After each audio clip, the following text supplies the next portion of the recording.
Hoje nós vamos falar de um assunto que cada vez é mais relevante para quem produz leite. Nós vamos falar de silagem de milho e vamos falar também dos bioinsumos. Afinal de contas, está acontecendo uma revolução também na forma de se produzir alimentos para gado leiteiro. Por isso nós vamos para o negócio leite.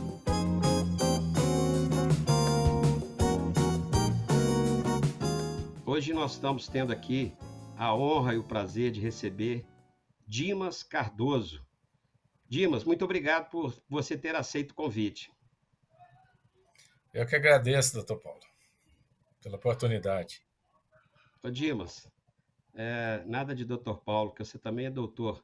É doutor na estrada, doutor da vida, e nós vamos aprender muito com você aqui. Quem é Dimas Cardoso? É uma pessoa que a vida inteira planejou trabalhar dentro da agricultura e mais voltado para a pesquisa, né? E quando eu iniciei meus trabalhos com pesquisa, descobri que existia uma vala enorme entre a pesquisa e a extensão. Aí eu me apaixonei pela extensão e fiz disso uma filosofia de vida, que é levar conhecimento e prática, né, para a melhoria de vida das pessoas. Então eu abracei isso e utilizo isso como a minha linha de trabalho até hoje. Então é uma satisfação muito grande estar aí podendo contribuir de alguma forma para o produtor. Bom, eu vou fazer uma revelação aqui. Nós já tivemos pessoas muito ocupadas nesse programa, mas eu acho que não conseguimos ter uma pessoa tão difícil quanto o Dimas. Por isso que eu estou muito feliz de estar aqui conversando com você, nesse programa agora de início de ano, de 2023, porque várias tentativas nós fizemos e por que que não dava? Porque o Dimas é isso aí que ele acabou de falar, né? Ele tem uma pegada muito forte de ciência, de pesquisa, e ao mesmo tempo ele é permanentemente uma pessoa solicitada e está sempre em eventos, ou em universidades, ou junto a produtores, dias de campo. Então fica muito difícil de encontrar um momento para a gente conversar. E esse momento chegou hoje, e aí eu queria te revelar aqui. Acho que a maioria de nós busca ter reconhecimento. Tem aqueles que querem poder, tem aqueles que querem dinheiro, e tudo isso é importante. E tem um bom conjunto de pessoas que querem ter reconhecimento. E eu fico impressionado com o nível de reconhecimento que você tem. Você tem reconhecimento do setor privado e do setor público. Você tem reconhecimento de produtor e do meio acadêmico. Você tem reconhecimento da empresa que você trabalha e dos concorrentes, e por onde você passou. É algo assim inusitado. Você fez uma apresentação muito simples de quem é você, mas mais importante, eu acho que é o que você vai nos trazer aqui. E eu vou começar pela primeira pergunta que eu ainda ouço produtores fazer. Dimas, ah, silagem de milho é caro? Compensa? Quem deve fazer? Bom, Paulo, silagem de milho hoje, se a gente olhar dentro das propriedades, ela é a principal fonte de forragem que nós temos nas propriedades. E a coisa mais importante é que a gente está vendo o crescimento muito acelerado da intensificação da pecuária. Então é muito comum hoje a gente se deparar com vários tipos de compost barn, freestyle, confinamentos, né? Tudo está no acrescente porque terra está muito cara, então a gente tem que usar a terra da melhor forma possível. A agricultura tem remunerado muito bem os produtores, não dá mais para ficar a gente cuidando de terra aí para ficar cuidando de uma ou duas cabeças por hectare. As terras são muito mais rentáveis do que isso. E aí, essa forma, essa intensificação tem puxado a silagem muito mais ainda de importância do que ela já tinha, na verdade, né? A gente veio com aquele conceito lá atrás que silagem era para alguma coisa para a gente produzir alimento na época da seca. E hoje nós estamos vendo que os animais comem silagem o ano inteiro e assumiu uma importância muito grande, porque se a gente for ver hoje dentro da lei da sobrevivência da pecuária, né? O único fator da economia, você que é um economista sabe disso melhor do que eu, que está na mão do produtor, é exatamente produzir um alimento de qualidade a custo baixo, que esse é o desafio da silagem hoje. Porque a gente não tem influência sobre mão de obra, a gente não tem influência sobre reposição animal, sobre salário, sobre energia elétrica, sobre infraestrutura. Enfim, o que está na mão do produtor dentro da propriedade é a qualidade da alimentação, é a produtividade. Eu costumo até brincar muito com o pessoal, fala, gente, ó, quem paga o custo da alimentação da fazenda é a produção de alimento, a produção de silagem, principalmente. E a qualidade paga o custo da dieta. Então, assim, a alimentação, e hoje o que mais pesa dentro dos produtores, seja da parte de pecuária de corte, pecuária de leite, é simplesmente o custo do concentrado. A gente está vendo aí o que aconteceu nos últimos anos aí com o preço do milho, com o preço da soja, né? E dos subprodutos aí, que eram subprodutos, mas tomaram importância enorme aí, um custo até elevado, se não pelo produto, pelo frete. Então, assim, a silagem hoje é sinônimo de sobrevivência, né? E eu acho que essa importância cresceu muito. Todas as propriedades que a gente visita hoje, elas buscam a participação da silagem na dieta acima de 50%. Só que para ter essa, essa participação, você tem que ter qualidade. E aí não tem como fazer silagem assim. Silagem não é um item que fala assim, eu vou economizar na silagem. Porque a silagem é 12% do custo de produção. E ela que vai pegar em cima daquilo que pega mais, né? Que é 38%, 36% do custo de produção, que é o concentrado. Então, silagem, eu gostaria de dizer assim, é caro, mas vale a pena, porque no cômputo final ela se torna barato. Silagem é para qualquer tipo de produtor? A silagem, existem situações que o produtor pode abrir mão de uma silagem, né? Mas desde que ele tenha ali um pasto bem aproveitado, um pasto rotacionado, uma produção de. Por exemplo, às vezes ele está trabalhando com um grupo de animais que não tem lá um nível de exigência energética tão grande assim. Então ele pode abrir mão através de uma alimentação mais aí sim, talvez num custo mais baixo, né? Uma silagem de capiaçu, cana, um pasto bem formado. Agora, na medida que o produtor começa a trabalhar com animais mais produtivos e animais com a genética um pouco mais avançada, a gente sabe que isso entra pela boca. E aí a gente é obrigado a trabalhar níveis de alimentos de melhor qualidade, e aí é que a silagem começa a entrar, né? Então, assim, no sistema extensivo, a gente, né, basicamente o produtor consegue ali fazer através de uma pastagem bem feita, através da integração lavoura-pecuária, uma recuperação bem feita de pastagem. Dependendo do nível de manejo dele, ele pode até não precisar de silagem, né? Ou talvez num confinamento que usa lá um outro tipo de que tem aquelas dietas de alta densidade energética, aí o volumoso entra mesmo só para preencher espaço ali, para fazer o animal ruminar, tudo beleza, não tem problema, né? Agora, na medida que eu estou intensificando a minha atividade, aí eu vou ficar escravo da silagem. Escravo no bom sentido, né? Porque se ela dá retorno, acaba sendo um grande negócio, né? Eu Ah, sem queria dúvida. queria que você nos ensinasse aqui um ponto que nós estamos falando para o Brasil inteiro. E há alguns anos atrás, o Brasil fazia como todo mundo, tinha a safra do milho.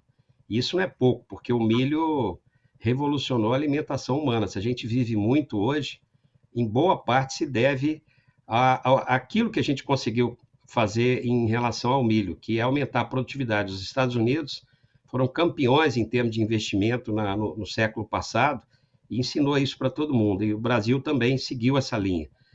Mas aqui a gente começou a ter a safrinha, e depois a safrinha começou a dar uma produção que disputava até com a safra. Dimas, explica para nós o que é safra e o que é safrinha, para que a gente possa ter noção de quando é que a gente deve fazer silagem, se é na safra ou na safrinha. Olha, Paulo, existem uns detalhes interessantes, porque a safrinha hoje no Brasil, ela só existe por causa de um outro componente chamado plantio direto, né? E através disso a gente ganhou tempo, né? A gente faz uma colheita e coloca um outro plantio na sequência, né? Quando os americanos têm capacidade de vir, têm a possibilidade de vir aqui, né? Eles ficam maravilhados, né? Porque a gente não tem o nível de produtividade deles por causa do clima, né? A quantidade de luz que eles têm por dia, que é mais alta por causa da latitude e tal, a própria fertilidade natural dos solos e tal. Mas quando vem aqui, eles ficam maravilhados, porque eles veem o pessoal plantando safra-verão, safrinha, e ainda tem nessa safrinha, muitas vezes pode vir um milho junto, acompanhado de uma braquiária, né? E essa braquiária depois fica no inverno, então nós temos aí, dos 12 meses, nós temos aí praticamente 11 meses que a gente trabalha na área e a gente consegue a terceira safra, né? Então você tem safra verão, safrinha e tem alguma coisa ali no inverno que você pode usar como pasto ou como uma outra fonte, igual o pessoal também no sul usa aquelas forrageiras de inverno. Então, assim, o Brasil ele é muito dinâmico nisso aí, né? Então, isso facilita bastante. Só que eu queria chamar a atenção, eu achei essa pergunta sua muito pertinente. Tudo que a gente for fazer em termos de nutrição animal de qualidade, a gente deve dirigir para o verão, ou para a melhor época de plantio dentro da área que você está trabalhando. Por exemplo, a gente sabe que quanto maior a produtividade, melhor a qualidade da silagem. A silagem é a fonte de fibra e energia, né? É uma fibra de boa qualidade que é a planta e a energia que vem do grão, que é o amido, que é 65% da energia da silagem. Então, a safrinha normalmente ela tem uma tendência nas regiões onde a gente trabalha de ser um pouco menos produtivo que no verão, salvo algumas exceções, né? Algumas exceções.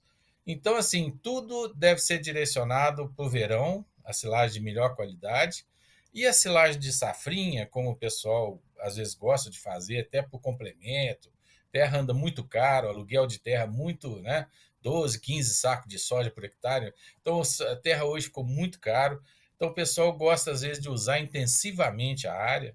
Então, faz, às vezes, silagem no verão, faz silagem na safrinha. A gente recomenda que faça alguma coisa de inverno ali, ou junto com a lavoura que se estabeleceu na safrinha, para a gente não usar a terra intensivamente de forma extrativa, né? A gente tem que voltar algum carbono, alguma matéria orgânica para aquela área.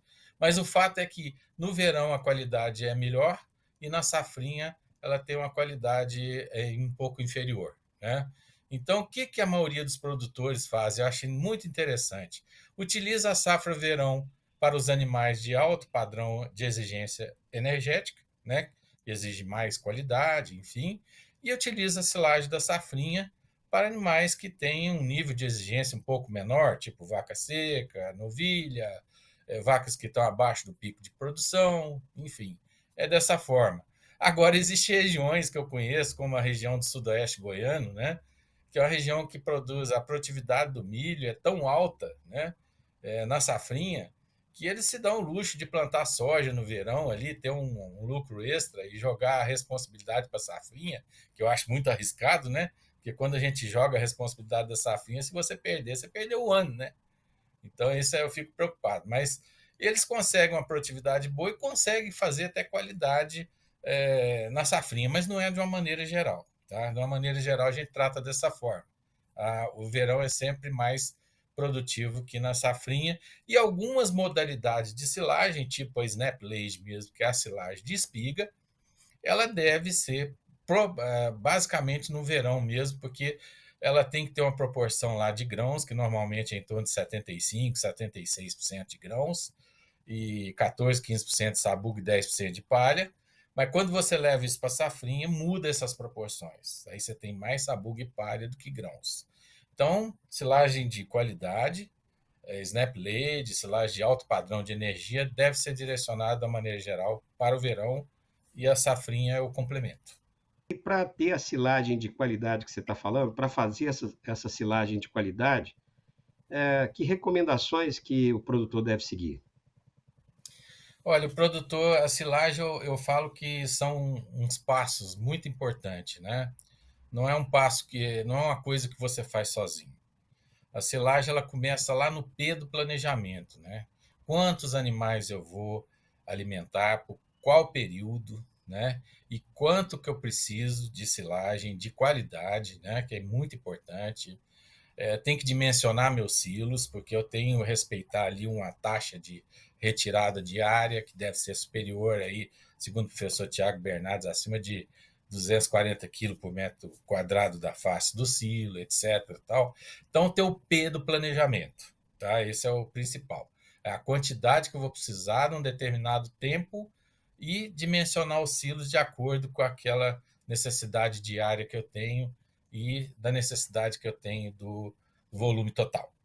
Aí depois nós temos outro fator que é muito importante, que é a questão do plantio, do manejo da cultura. Então, as correções de adubação, né, porque a extração, a silagem, ela é considerada assim, enquanto você produz grãos, você só exporta grãos e volta muita coisa na palha. Quando você faz silagem, você tira 90% da quantidade de nutrientes que a planta tira do solo. Então, você está tirando, seu nível de extração é muito maior.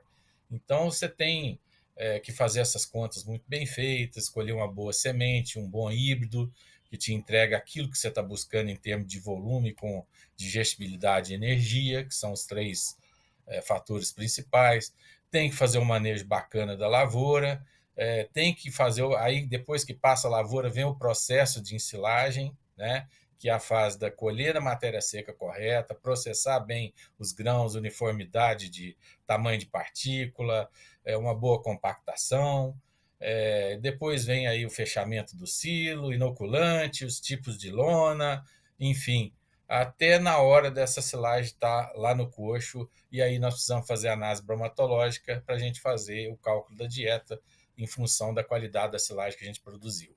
Então você vê que são passos assim que são 4 ou 5 passos que você não pode errar. Se você é bom em um deles, mas errou nos outros, você jogou a tua silagem fora. Então eu falo assim, eu costumo até brincar, existe um chavão que fala assim, todo pecuarista tem que ser um bom agricultor. Eu digo que todo pecuarista tem que ser 2 ou 3 vezes melhor do que um bom agricultor. Porque o bom agricultor é só lavoura, né? E a gente tem processo, tem silagem, tem alimentação, tem análise bromatológica, sabe? A gente tem preocupar com a reposição da área, principalmente de nutriente, carbono que vai muito embora e tal. Então, assim, é muito preocupante isso. Então, esse é o trabalho que a gente entra. A gente ajuda muito o produtor, que vai desde esse P de planejamento até a parte final aí, que é a parte de alimentação animal e recuperação das áreas. Tá? Quais são os sinais que você percebe em relação a uma silagem que ela não tá boa, que ela não está dando o retorno nutricional esperado? A silagem, assim, ela é cruel, né? Ela te informa tudo, né? O que acontece, o que aconteceu desde o manejo até o momento da colheita. Então às vezes a gente entra no silo, existem sinais dentro do silo que eu costumo falar com o produtor e falar assim, mas como é que você sabia? Você não estava aqui para ver? E a gente sabe o que aconteceu, né? Então, por exemplo, você entrou num silo, né? A silagem, vamos lá, um fator importante, cor. Cor em silagem te diz tudo. Como que foi a colheita da silagem? Então, cor, se ela tiver assim um vermelho, se ela tiver assim numa cor, um verde muito intenso, né? É sinal que ela foi colhida verde, né? Se ela tiver cor de palha, é sinal que ela foi colhida seco demais. Se ela tiver essa cor meia verde, amarela, verde palha, assim, aí é sinal que a matéria seca está dentro do correto, né? Esse é o sinal da cor. O outro é o fator da umidade, né? Quando você retira uma amostra da silagem e comprime com a mão, assim, né? E você vê que começa a escorrer água, né? É sinal que a matéria seca também já foi baixa, né?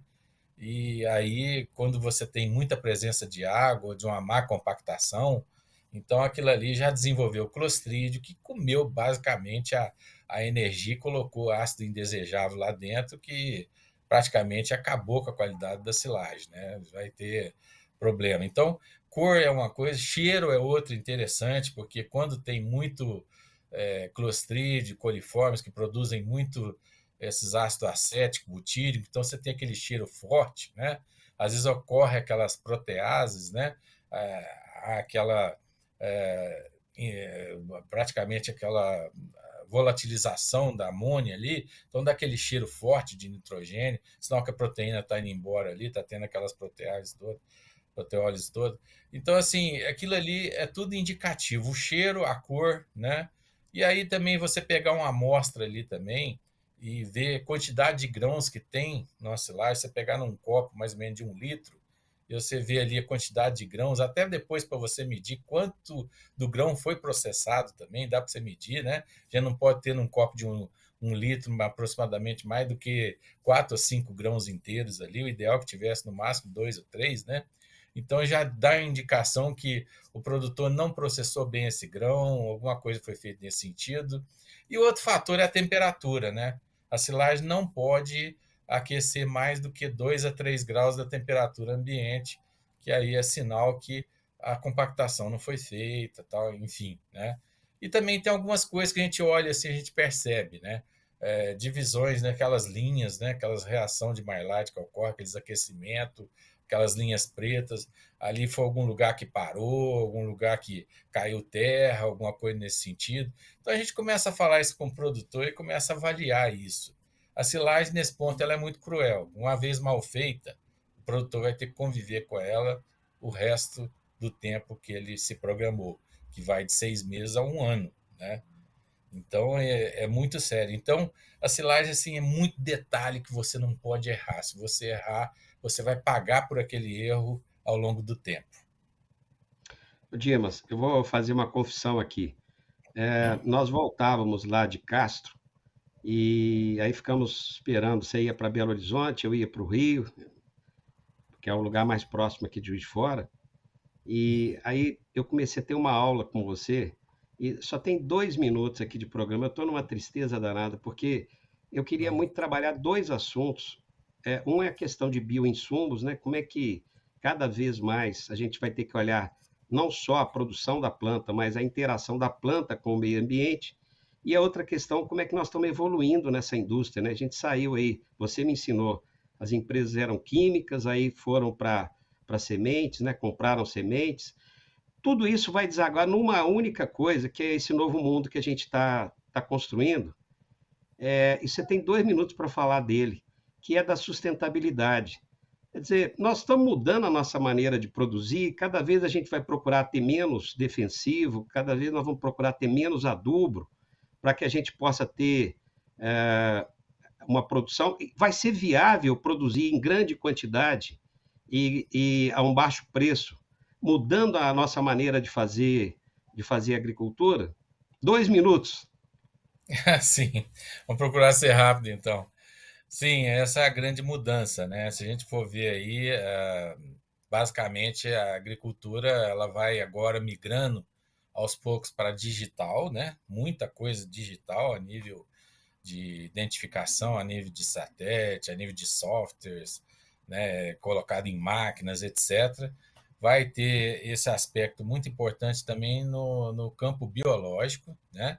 Porque também nós estamos muito empenhados nessa questão do carbono, da agricultura regenerativa, e o biológico, esse é o segundo passo, né? As empresas, primeiro de químicos, adquiriram empresa de semente e agora adquiriram empresa de biológico, porque existem biológicos muito eficientes, né?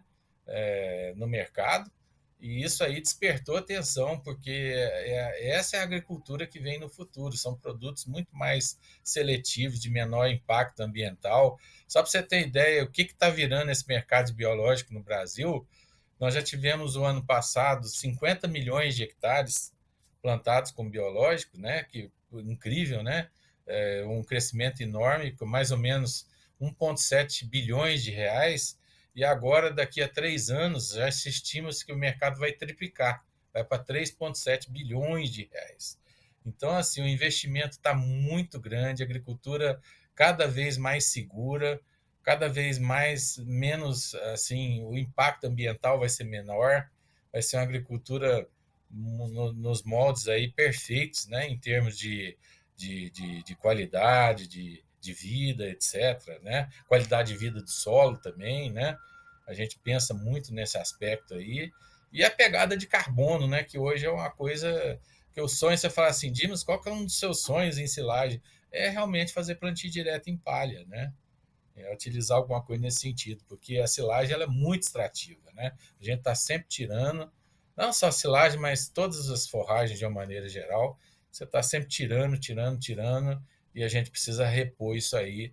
E tem muitas indústrias, inclusive, com a gente nisso aí, né? A gente vê alguns laticínios, inclusive, pagando melhor, remunerando melhor o produtor de leite, que consegue fazer algumas forrageiras de inverno ali para melhorar a condição física do solo, né? Produzindo mais palhada, né? E melhorando a matéria orgânica do solo. Isso é fundamental. Ô, Dimas, eu sabia que ia ser assim. O programa estourou o tempo. Você vai ter que voltar para a gente falar desse novo mundo que está se abrindo. Que E pena. valeu a pena ter esperado esse tempo todo. Queria desejar a você um 2023 com muita saúde, muita alegria, circulando e ensinando a todos nós pelo conhecimento que você tem, teórico e prático. E para terminar esse programa, eu queria te convidar para a gente fazer um brinde e a sua despedida. Ótimo. Muito bom. Perfeito. Então vamos lá? Vamos lá.